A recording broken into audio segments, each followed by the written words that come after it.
Israël n'aime pas la finule. Parce que la finule a des radars et documente les agressions et les violations de l'un et de l'autre. Après le cessez-le-feu de novembre 2024 et jusqu'à la reprise de la guerre, la finule a documenté 4 roquettes ou obus tirés par le Hezbollah en Israël qui ont atterri dans des champs sans tuer personne.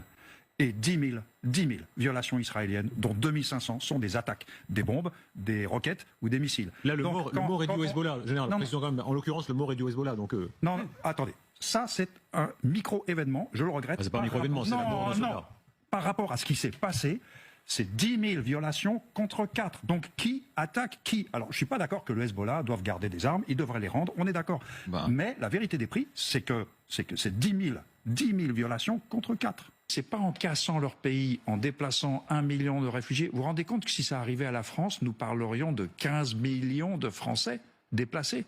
Vous vous rendez compte de ce que les Israéliens ont fait? Israël n'aime pas la finule.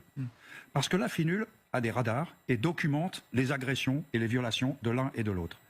Après le cessez-le-feu de novembre 2024 et jusqu'à la reprise de la guerre, la finule a documenté 4 roquettes ou obus tirés par le Hezbollah en Israël qui ont atterri dans des champs sans tuer personne.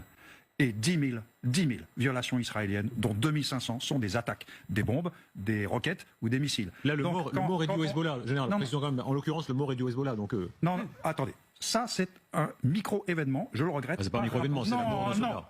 Par rapport à ce qui s'est passé, c'est 10 000 violations contre 4. Donc, qui attaque qui? Alors, je suis pas d'accord que le Hezbollah doive garder des armes, il devrait les rendre, on est d'accord.